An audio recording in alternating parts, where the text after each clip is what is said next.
proses laporan ini adalah pelanggaran undang-undang. Karena ada undang-undang. Assalamualaikum warahmatullahi taala wabarakatuh. Good morning, selamat pagi. Berjumpa lagi bersama Dr. Tipa. Kali ini Tipa didampingi kuasa hukumnya. Kuasa hukum Tipa ya memberi pernyataan. Kata dia, saya kuasa hukum dari Dr. Tipa. Perlu saya tekankan bahwa saya berani menekankan bahwa polisi jika memproses laporan ini ya, ini adalah pelanggaran undang-undang. Maksudnya jika pihak kepolisian ya melanjutkan proses laporan Bapak Joko Widodo, ini adalah melanggar undang-undang menurut dia. Kata dia karena ada undang-undang mengatur, yaitu Undang-Undang Perlindungan Saksi dan Korban. Undang-Undang Nomor 31 Tahun 2014 Pasal 10, jika ada pelaporan lebih dahulu maka tidak diperbolehkan dilapor balik dengan pencemaran nama baik. Buat kau ya pengacara, apa namanya itu, kuasa hukum Tipa, kau ngerti nggak? Klien kau ini bukan saksi, klien kau ini bukan korban, klien kau ini pelaku. Kalian ini akan mau playing victim seolah-olah si Tipa ini korban, padahal dialah pelaku kejahatannya. Buat seluruh rakyat Indonesia, perlu kita ketahui, kita ini memiliki hak untuk melaporkan kembali orang yang sudah memfitnah kita ya ke kepolisian. Bahkan ya saat kita dilaporkan ya kan oleh orang lain, kita punya hak untuk melaporkan kembali ya. Supaya apa? Ini adalah cara untuk melindungi diri dan mencari keadilan. Itu yang dilakukan Pak Jokowi sekarang, melindungi diri ya kan dan mencari keadilan. Siapa bilang Pak Jokowi tidak boleh melaporkan kembali? Memangnya ini akan Undang-Undang Nomor 31 Tahun 2014 Pasal 10 ini kenapa nggak kau lanjutkan, kecuali jika kesaksian atau laporan tersebut diberikan tidak dengan itikat baik. Memangnya klien kau ini punya itikat baik? Terus kata dia lagi, jadi laporan ini harus selesai dulu, bahkan sampai inkrah. Gak ada cerita. Joko Widodo mempunyai hak untuk melaporkan kembali walaupun dia sedang dilaporkan. Terus kata pengacara abal-abal ini, faktanya ini ya pada saat TPUA sedang melaporkan tanggal 9 ya, Pak Jokowi baru tanggal 30 April melaporkan. Sedangkan ini belum diproses. Bahkan dikatakan bahwa proses ini adalah yang menarik dilaporkan di Polda, tapi semua bukti-bukti aslinya, khususnya ijazah aslinya itu di Bareskrim. Buat rakyat Indonesia ya, biar kita jelaskan. Karena apa? Orang ini setiap hari ya berbicara di media sosial, playing victim seolah-olah orang ini korbannya, padahal orang ini pelakunya. Kenapa ijazah Bapak Joko Widodo ya yang aslinya dibawa ke Bareskrim? Karena Bapak Joko Widodo dilaporkan bahwasanya dia mempunyai ijazahnya palsu.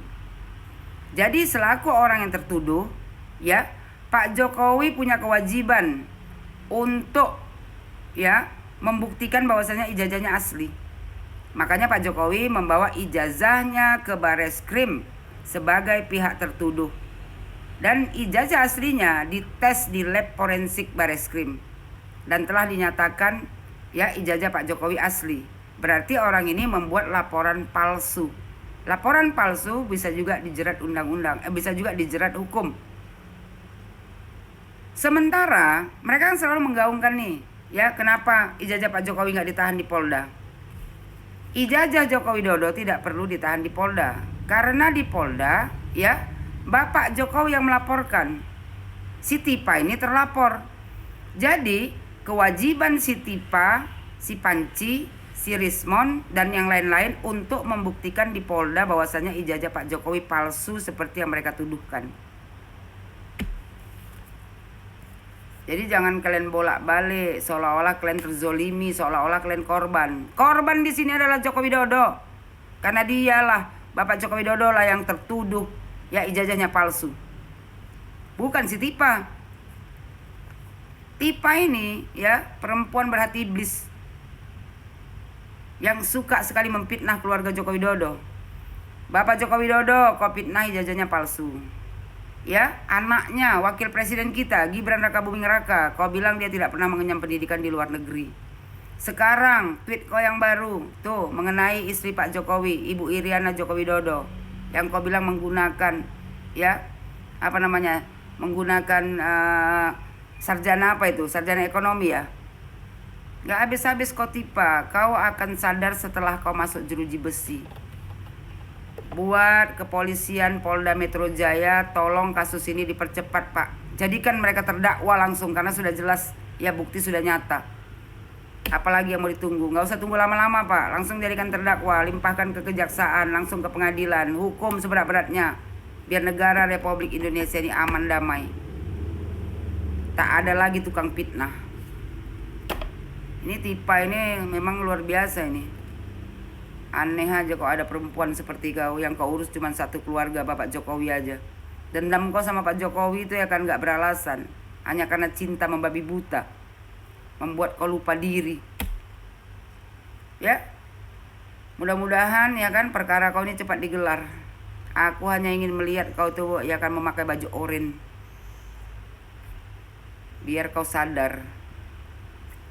Banyak rakyat Indonesia ini ya yang kalian bodoh-bodohi, seolah-olah kalian jadi korban, padahal di sini korbannya adalah Joko Widodo. Ya, buat seluruh Indonesia, pandai-pandailah dalam ya menerima satu berita. Dan jangan lupa banyak-banyak membaca, biar kalian tahu ya apa yang diucapkan orang itu benar atau tidak. Dan satu lagi, carilah berita yang valid. Jangan berita hoax atau menebar kebencian atau menebar fitnah. Ya, jadilah rakyat Indonesia yang cerdas dalam meneliti satu berita. Ya, Tipa. Selamat Tipa. Mudah-mudahan secepatnya. Ya, urusan kau ini selesai. Udah muak juga lama-lama nengok muka kau tuh yang playing victim seolah-olah kau jadi korban.